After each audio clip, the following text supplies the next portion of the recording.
Good morning. Xavier said yesterday afternoon went well. Yeah, and how about you, Ayaka? What were you up to yesterday? After we split up, Ayato went to see Udex Nervillette at the Palais Mermonia. I was originally thinking of going with him, but he said he could manage it himself. He told me to go see the sights around Fontaine and to enjoy the local culture. So I rode the aqua bus with Yoimiya and visited the opera house on Aranias Island. Yeah, you wouldn't believe what we saw there! Two mechanical puppets that were dancing together! You've already seen them, right? Yeah, those two! Amazing, aren't they? We sat and watched for quite a while. It was mesmerizing, like we could keep watching them forever. Oh, it was the same for us the first time we saw them, too. Afterwards, we went swimming at the beach! Well, diving, to be exact. It was the first time I ever breathed underwater! I held Ayaka's hand and we counted down together. 3, 2, 1, and then splash! We were beneath the waves.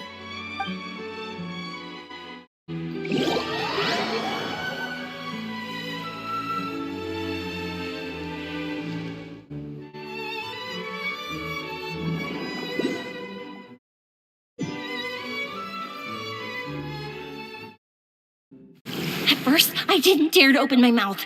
But once I couldn't hold my breath any longer, I decided to take a big breath in. Turns out the water wasn't as salty as I imagined. It didn't really taste like anything at all. Before I knew it, I was breathing like normal down there. It was an amazing feeling. Ayaka said I was too nervous and needed to loosen my grip. She got used to everything way faster than I did. I knew that the Traveler could do it, so I had no doubt we could do it too. That helped me feel at ease as soon as we dove in. The underwater world in Fontaine truly is beautiful. I love seeing the romaritime flowers blossoming underwater, like little candles lighting up the streets at night. Yeah, and there were so many creatures that we've never seen in Inazuma. Like those fish that shimmer like a sword blade.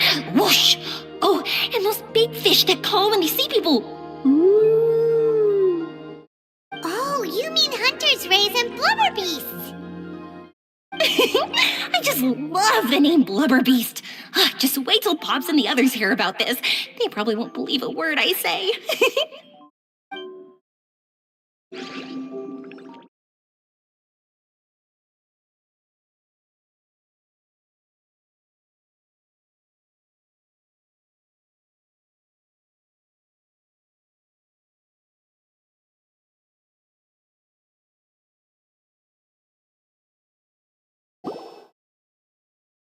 Yoimiya was down there for quite a while. It was dark before we finally rode the aqua bus back to the city. I figured she'd want to sleep in today. Yeah, even I was worried that I wouldn't be able to get up. I still felt like I was drifting in the waves when I went to sleep last night. But as soon as I woke up today, I remembered that we'd all be shooting a film together, and I was ready to go. Speaking of the film, where's everybody else? My brother and Xavier were speaking to the restaurant owner about using the place as a filming location. They should be here soon. As for the others, We're here. Please excuse my tardiness. I just finished the Special Patrol's 6-mile morning jog. Wait, 6 miles? I'm so tired. I heard you all chatting, so I decided to come down. I sure could use some of that endless energy everyone else has. Good morning, everyone. Boarding. Can someone fetch me a cup of coffee? More milk, hold the sugar. Sure, I'd be happy to do that for you. No, you can't go anywhere. Please, have a seat over here so I can get started on your makeup. The last thing I want is coffee stains on my costumes. I can get the coffee. It's the perfect job for an assistant.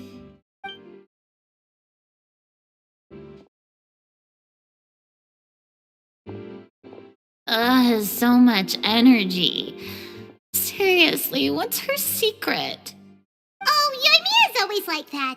You sure look exhausted, Farina.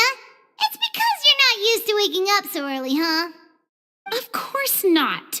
I spent the whole night reading the novel from cover to cover, marking sections that either need to be omitted or adapted. Wow.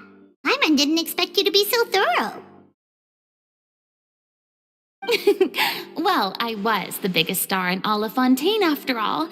It takes more than just a pretty face to earn a reputation like that. I know how to get serious when the situation calls for it. I went all out when I was acting as an Archon, so why wouldn't I do the same for my own life? Here's your coffee, Director Farina.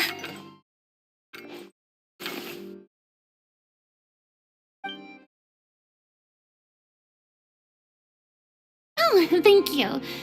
The sound of being called director and the aroma of coffee feels almost as refreshing as hearing the birds chirping in the morning.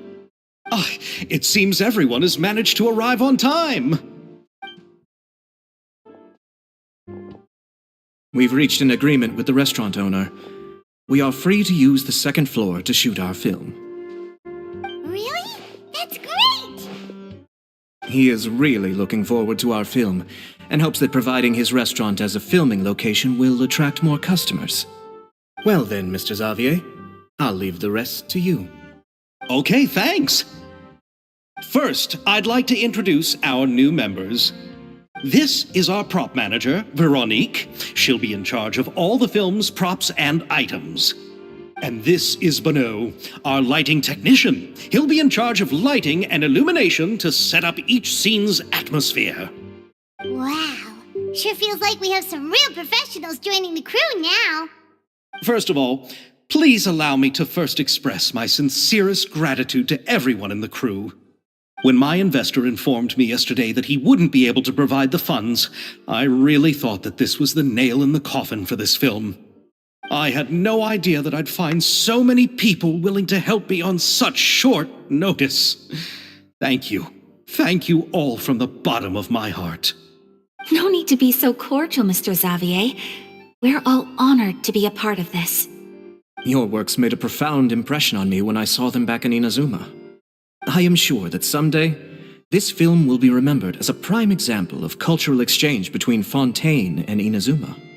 Yes, the story is the reason I agreed to join. I can't bear to even imagine what this film would look like without the very best director. Anyway, I would like to make a promise to everyone that as the producer of this film, I'll do whatever I can to ensure that everything goes as smoothly as possible. This is not just my film. It also embodies the thoughts and feelings of every person here, as well as the endless effort we are about to pour into it. So, without further ado, the Two Musketeers will officially begin filming now! You may take it from here, Director Farina. All right, listen up, everyone.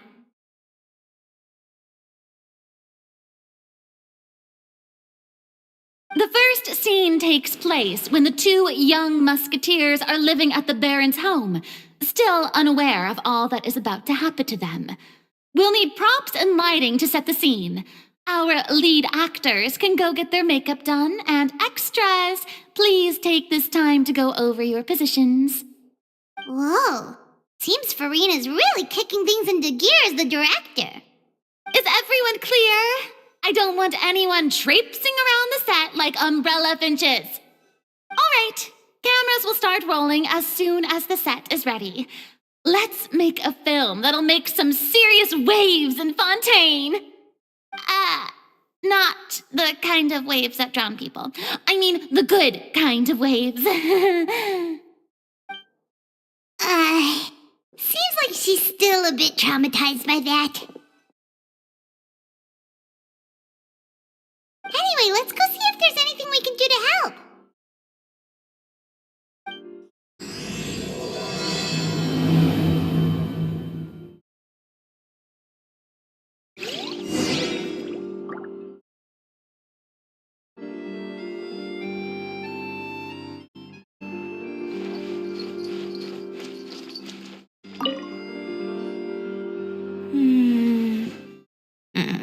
Ayaka has mentioned you to me before.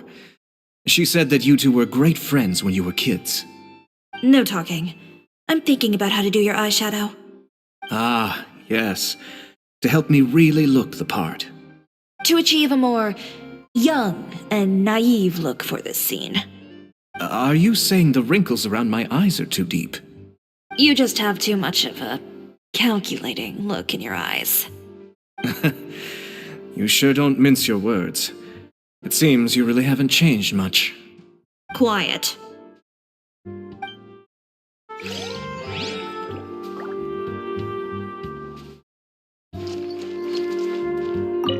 Ah, so this is what a musket looks like. Not exactly.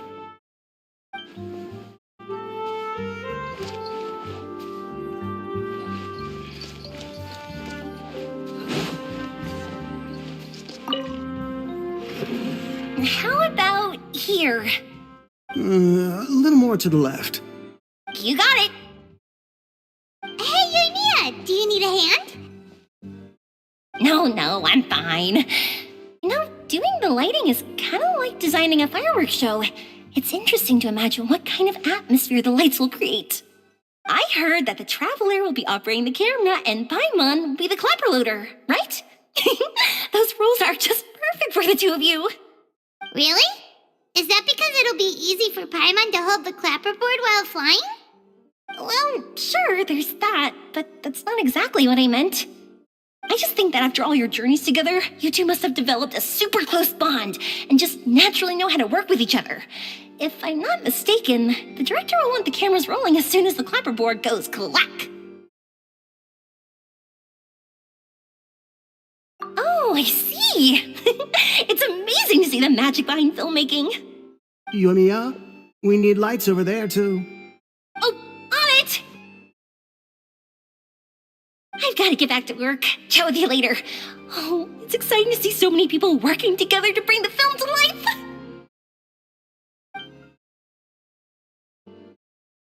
Seems like Yoimiya's really getting into it.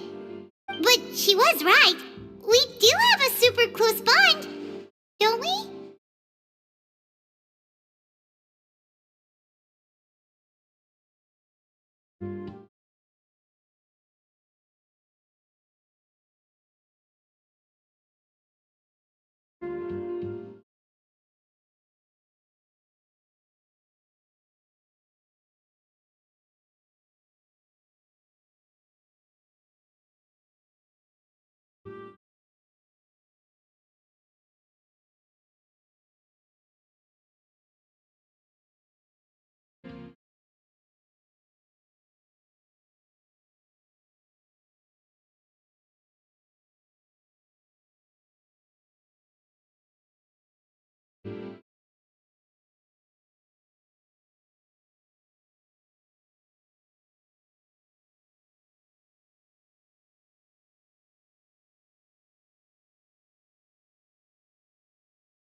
Paimon's really happy to hear that.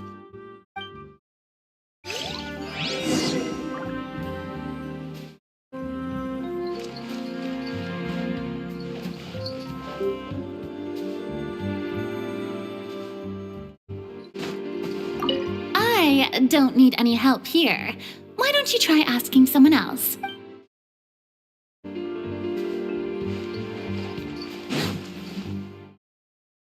So, this is a real musket? No, it's just a prop weapon. Not bad. Have you seen a real musket before? Only in books and newspapers. I made this one based on the relative shape and proportions I saw in reference images. When we're filming, some special gunpowder will be applied around the muzzle, which will help create the flash and smoke effects of a real gun being fired. Which means it'll be up to the actors to portray the recoil. That's right. The sound effects for gunshots will also be added in post-production. Thank you, Veronique. I think I know where to start now. However, the musket's gears and firing pin could still use some work. Adding some wear on the metallic components will make them appear more realistic. Also, be sure to rub the muskets with some oil each time before we start shooting. That'll give the impression that the firearms have been well maintenanced. Good point. You seem to know a lot, Miss Chevres. I assume you use these types of firearms on a regular basis? Yes, I perform routine maintenance on my weapons every day. Just like we as people need to eat and sleep, muskets need to be cleaned and maintained. I also perform similar care for my sword every day, and familiarize myself with its shape and weight, to the point where it feels like a natural extension of my body. Yes, this way, our weapons will never betray us in the heat of battle. Yes, well said. It seems we have the same philosophy on this topic. Oh, sounds like they found a common interest to talk about. Though these props differ from the muskets I use, I can still give you some pointers. Good. I look forward to your instruction. First and foremost, never point the weapon at anyone, regardless of whether it's a real or prop weapon or whether you're holding it or it's on the table. This holds for any time when you're not actively engaging an enemy. Okay, understood. When aiming the musket, extend your arm so that it's level with your shoulder and use your eye to look down the weapon's sights. Like this? Not bad. Now, try saying your lines. This is the end of the road for you. Good. Now turn your body a little. That way, you'll give your enemy less of a target to work with. And relax your shoulders. Here, allow me to demonstrate. This is the end of the road for you. Excuse me, Miss Chiori. Director Farina, there's something I wish to discuss with you. Oh? What is it? Like this? Yes, much better. What do you think? I do see your point. But are you sure you wish to do this? I believe it would be most fitting. Well, if you insist. All right, I understand. Miss Ayaka, Miss Chevres, could the two of you please come over here? Huh? What's going on? Are we gonna start filming now? Let's go see. What is it? I have a question for you, Miss Chevres. Would you be willing to play the role of a musketeer? What? To clarify, I would like to turn over my role to Miss Chevres. But brother... Don't worry, Ayaka. I actually view this as a good thing. I was becoming troubled trying to set aside some time to speak to the staff at the Palais Mermonia. I would like to have some conversations about the cultural exchange between our two countries, and I've heard that the bureaucratic process here can get rather complicated. Now I will be able to focus on my work. Besides, you also know that I'm not really one for public performances. Are you really sure? From a director's point of view, I also felt like the relationship between the two musketeers in the original story could be improved. The older brother in the story plays the lead role with his overbearing character, but this causes his character to overshadow that of his sister, and the theme of the two supporting and relying on each other isn't conveyed very well. But if we were to change the siblings to two sisters of a similar age, then that aspect of the story might come through more clearly. Also, I've seen you instructing Ayaka. That cold and dignified personality is exactly what we need for the older musketeer. Of course, even with all these insights, the decision should still be made by Miss Chevreuse. Chevreuse mentioned that she really likes the story, right? I'm a bet that she'll take the role.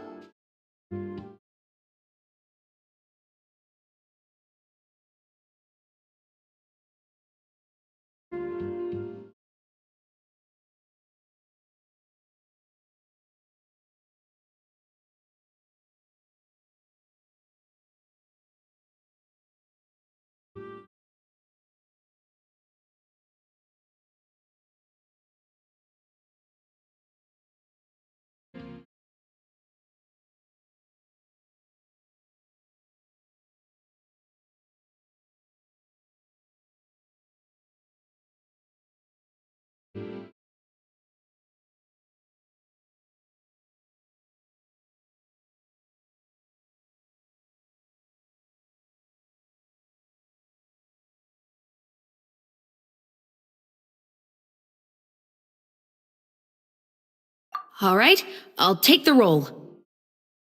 Good. It's decided then. I'll get started on making edits to the script. We'll also need to make some immediate adjustments to the lighting, props, and costumes. I have a feeling that our adaptation will be even better than the original story. You're doing a great favor for me, Miss Chevreuse. You have my gratitude. Don't mention it. I like this character, so if anything, I should be the one thanking you.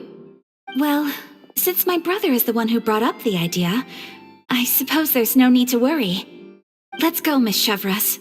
I look forward to working with you. Please, just call me Chevreuse.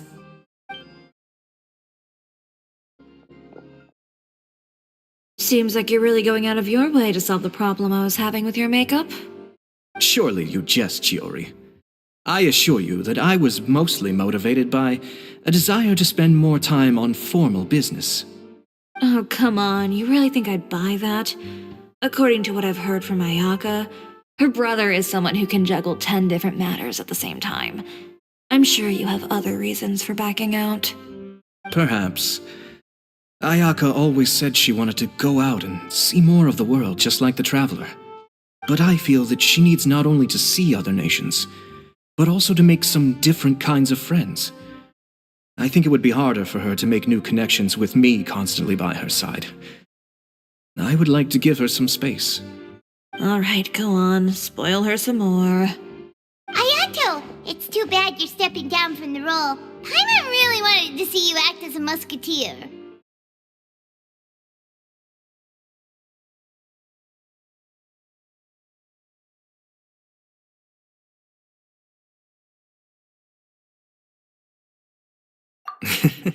No need to poke fun at me. I'd wager that you also felt that I wasn't the best candidate for the role. It's a little hard for Paimon to imagine you saying those lines.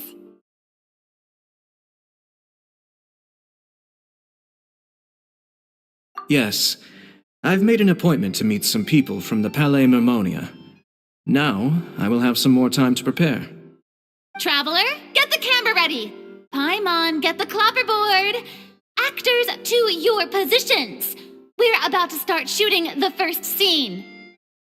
Go on now. And please take good care of Ayaka. Yep, don't worry. Thank you. I look forward to seeing the film when it's finished.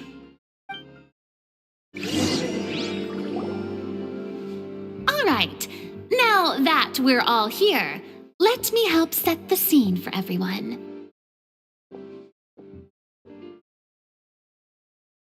The first scene takes place when our two main characters are still living at the Baron's estate. They've been ostracized and verbally abused by others in the household, but they still have no idea why.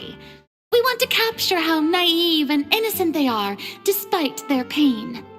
Chevres will be playing the role of the older sister, Tulip, and Ayaka will be the younger sister, Iris. Be sure to get close-ups of the main characters at the right moment. Silence on the set! Lights, camera, action! Let's go! Tulip, Mother's been out for quite a while now. Perhaps she went to pick some flowers on the way home. You know how she loves flowers. Iris, Tulip, I'm home. Mother! You were out for so long, we were beginning to worry about you.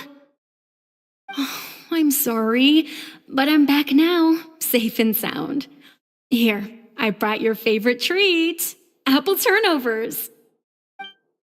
Mother, what are those bruises on your hand?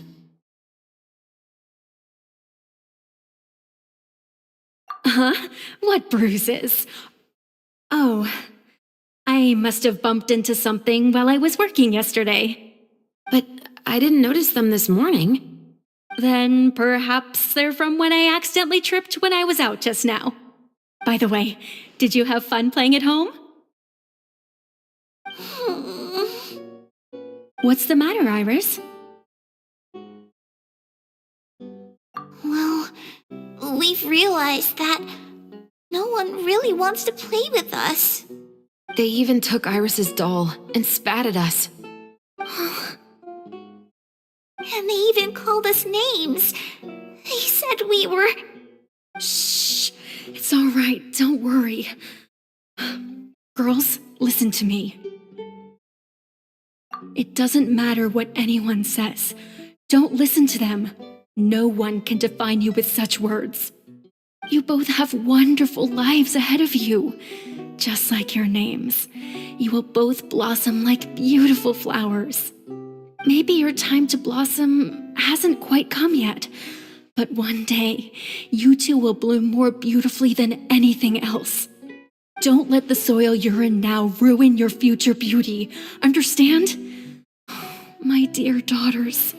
And cut! Not bad. The actors' emotions were all on point. Let's keep that take. Also, if our clapper loader could avoid shouting at the start of the scene next time. Oh, got it. Great. I was a little worried that my nerves would get the better of me. What about you, Chevres? I felt fine. The lines weren't too difficult at all. Seems like Farina must have adapted the role nicely. You two were great. I couldn't tell it was your first time acting in a film. You should have more confidence. Thank you for your encouragement. Positions, everyone! We'll move on to the next scene after we try a few more camera angles.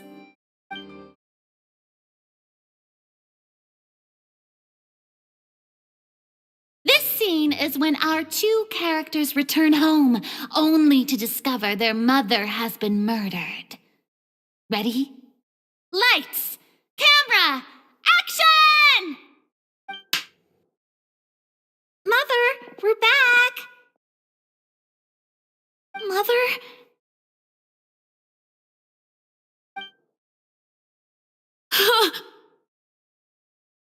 What's wrong, Tulip? Iris, stay away! Huh? Why? What's... Mother! Mother... She's...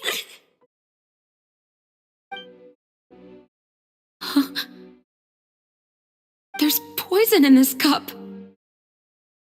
Huh? I could have sworn I've seen this kind of cup before. Those aristocrats. They didn't even try to cover up their actions.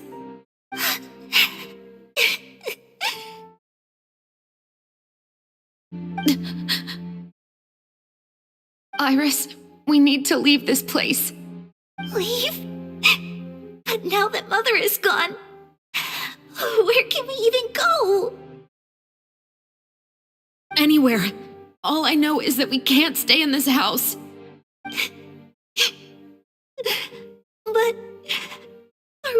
going to let them get away with this? We'll have our revenge, I promise you. Just not right now.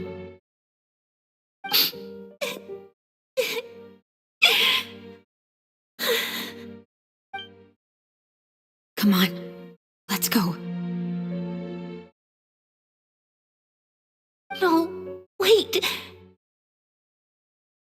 We can't just leave Mother here like this. At least let me leave this rose with her. That's why we went out in the first place. To buy her this flower. All right. Goodbye, Mother. We'll avenge you. Someday. And cut! Beautiful! Great performance! Oh my, you're so amazing, Ayaka! And were those real tears I saw? How did you do it? I was surprised too. Thank you for the kind compliments. Actually, as soon as Director Farina said action, I told myself not to think about anything. I just felt the weight of the moment and became the character. It's quite similar to practicing the art of the sword. You clear your mind and focus only on what's happening in front of you. Ayaka's performance was amazing. Have I discovered an acting prodigy? Pipe down, everyone! We need to move on to the next scene!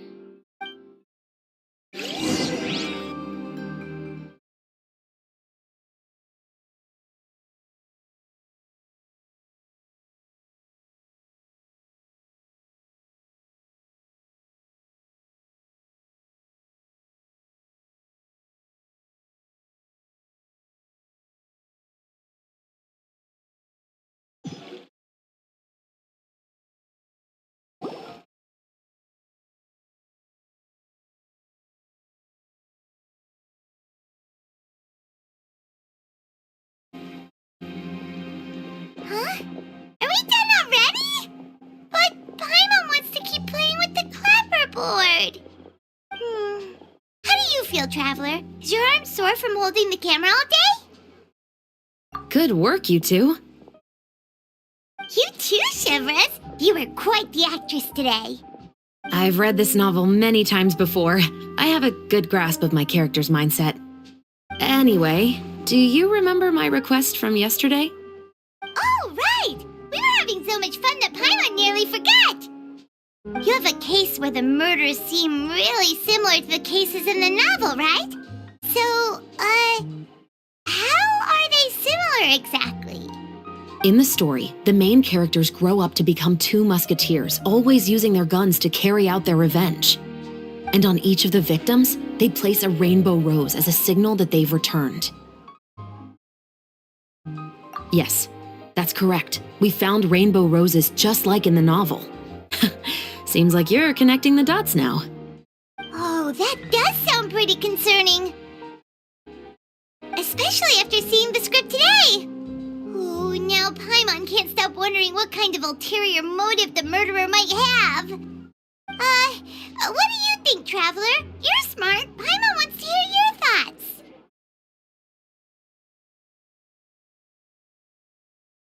Good. On behalf of Fontaine's Special Security and Surveillance Patrol, thank you for your dedication to justice. There's no time to lose. We should start investigating right away. Follow me. Huh? Right now? Well, we just got done filming all day. Paimon's so tired. The most valuable intel always comes after nightfall. They are like small, remote islands in the middle of the sea. If you don't stay vigilant, you will pass right by them in the fog. That's how one of my favorite books always puts it, at least. So, where are we going right now? Let's start by checking out some workshops that sell mechanical components. If the culprit is making their own weapons, it's very likely that they'll visit those sort of places.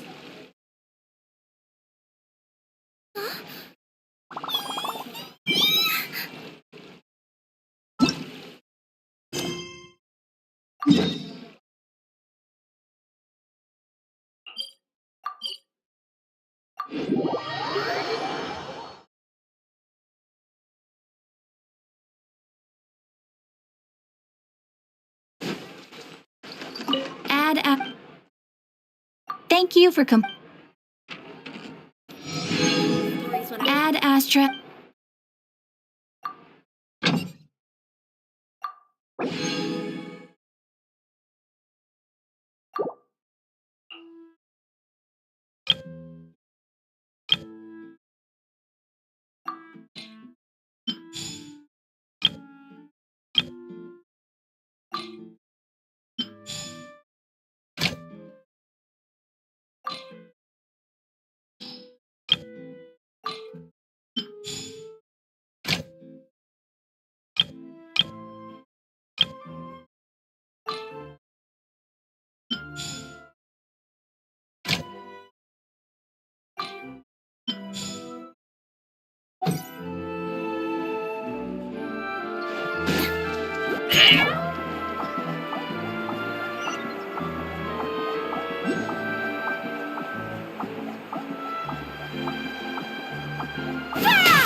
Welcome to Le Show's Clockwork Workshop. How can I help you?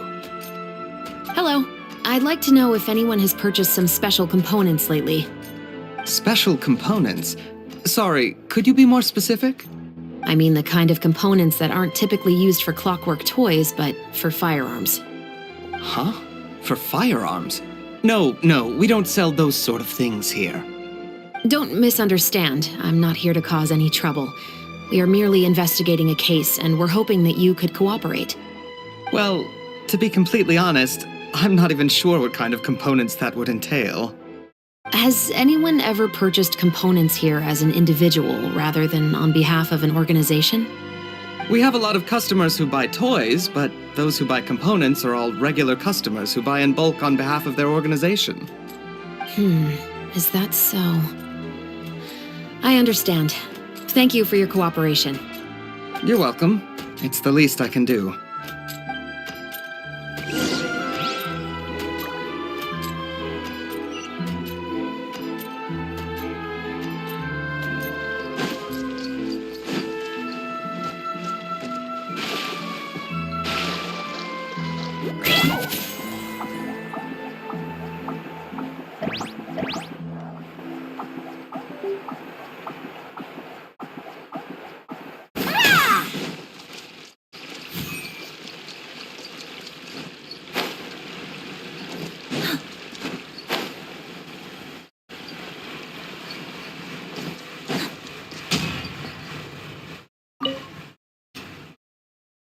Oh, hey, Chevres.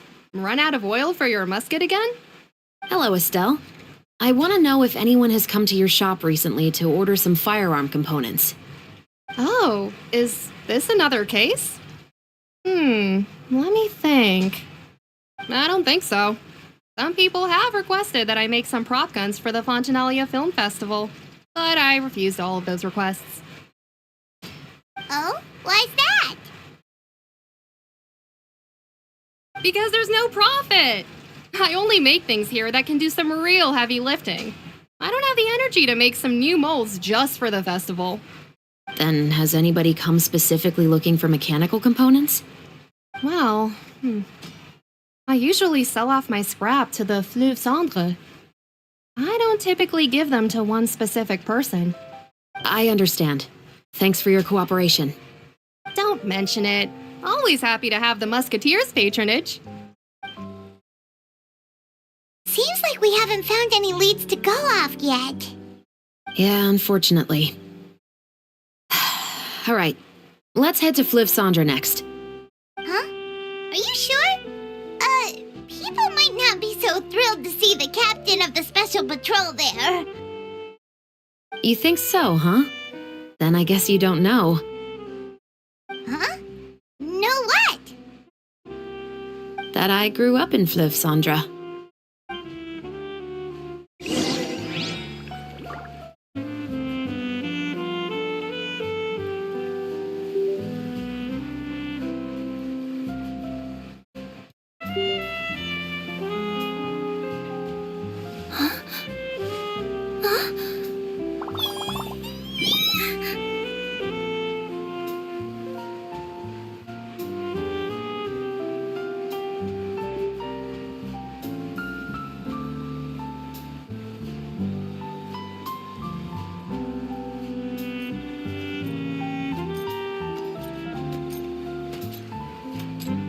me see. Okay, let's get going. The next location on my list is really far away.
Hello, I'd like to ask some questions.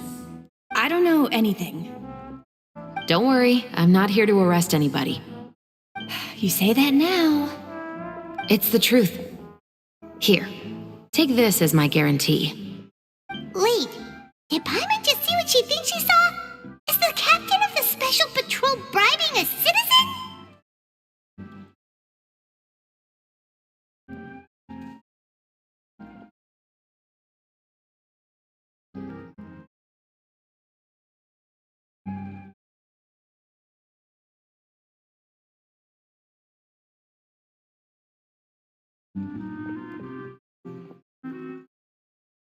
Seems you're different from the other guards. What do you want to know? Have you heard anything related to muskets in Fleuve Cendre lately? Anything at all? Muskets, huh? All I know is that about 2 weeks ago, we started hearing some loud noises at night. So loud that it's been waking me up. Were they gunshots? Possibly. It's hard to tell around here. Someone's house collapsing, a pipe exploding somewhere, it's all the same. But the noises I'm talking about definitely happened after I fell asleep. Do you know where the noises were coming from? I don't remember clearly. Is it that you don't remember, or that you need to think about it some more? You tell me. Then please, think about it some more. She's giving her even more Mora! The noises came from the end of the Southern Waterway. I came out and had a look for myself when I wasn't sleeping well, but I didn't dare get too close. That's all I know. All right, I'll take your word for it. Thanks for the pâte de fruits.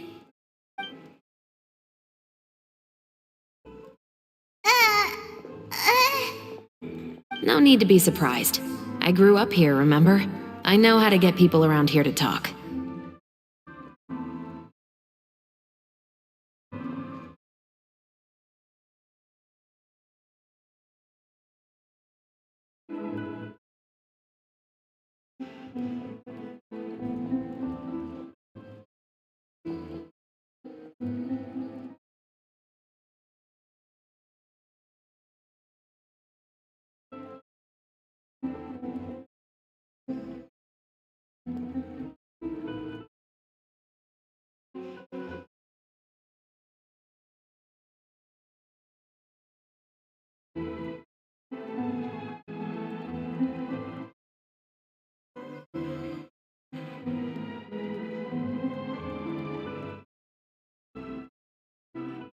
My apologies, I'm all out of sweets. Though I do have some other tempting snacks in my custody. Fries, fried chicken, and even onion rings. But taking care of junk food is my responsibility. You're better off sticking to your normal, nutritious diet. Now then, let's keep going.